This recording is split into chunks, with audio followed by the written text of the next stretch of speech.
And masculinity looks at how things are going based on trajectories and patterns and like how it's been over time. Whereas the feminine is much more focused on how it's going right now.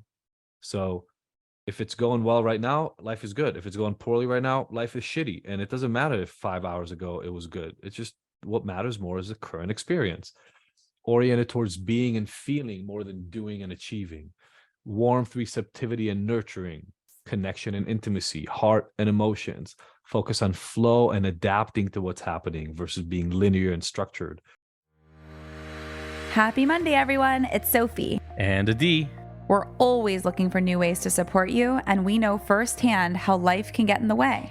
So we've created 5-minute episodes with motivation from us and our great friends to keep you feeling ignited and inspired no matter what life throws at you. Welcome to the Ignited Motivation Podcast. Mini episodes every Monday. Listen while you brush your teeth. Or on your morning walk. And you'll never miss out on the latest tips and tricks that are keeping us feeling motivated. So one of the things that I talk about is the masculine energy versus feminine energy. And this might help people when speaking about sex, kind of make it a little bit less personal and potentially sensitive and more broad, so you can kind of think about it a little bit more easily. It's interesting, but yeah, talking about sex is difficult for a lot of us. So when I'll put some caveats in here. First of all, masculine is not, well,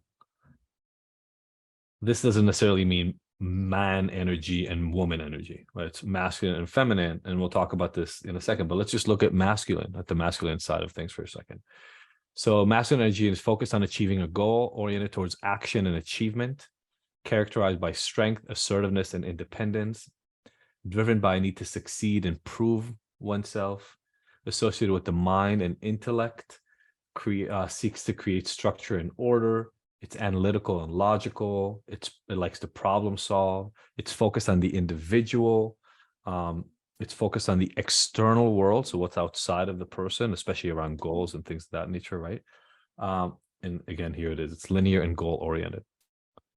So kind of what we normally think of as manly, but very specific in its orientation. And then if you look at the feminine, it's focused on the experience and the moment. There's actually some reading that I love from David Data around femininity and masculinity. And masculinity looks at how things are going based on trajectories and patterns and like how it's been over time. Whereas the feminine is much more focused on how it's going right now.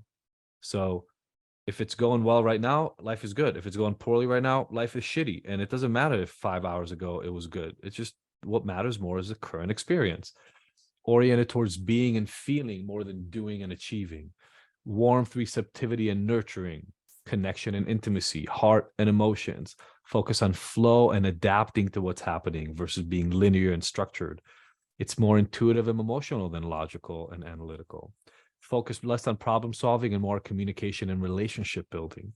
It's more collective, right? Cares not only about the individual, it cares about the group. It looks more inward than outward always. And it cares about the process and understands that things go in cycles, not just in lines. We all have aspects of the other column in us, right? And different people, man, woman, different people have a different mix of these. And even that mix happens differently at different times, right? You may wake up one day and feel very much in your masculine and very much about order and very much about achievement and very much about logic. And then you wake up the next day and you're feeling kind of torn up and emotional and sensitive and caring more about your relationships than about your money. And so we move in and out of these things. But one of the things that is important is in kind of traditional relationship work, when we talk about what's more important around sexual pull and relationship and physical intimacy is polarity.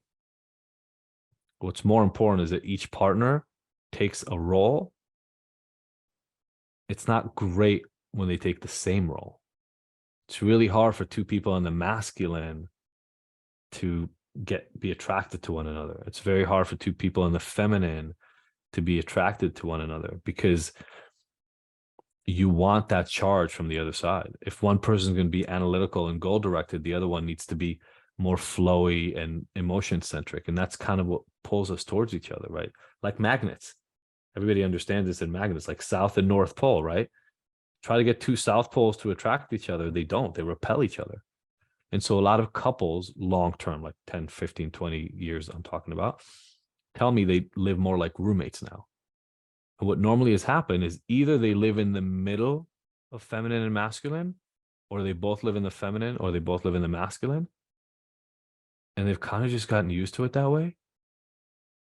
And so they are kind of like roommates. They serve very specific roles in each other's lives, but it's not about the draw. It's not about the energy. You just listened to the Ignited Motivation Podcast. Did you love the mini dose of motivation? Please let us know. Your feedback and experience is our #1 motivator. Leave us a review, subscribe, and share with your favorite people on your favorite apps. And don't forget to catch the next episode every Monday. Because we want to hear from you. So join the conversation and discover bonus content on our website and Instagram. You can find the links in the show notes. Now that you're ignited, what are you motivated to take on?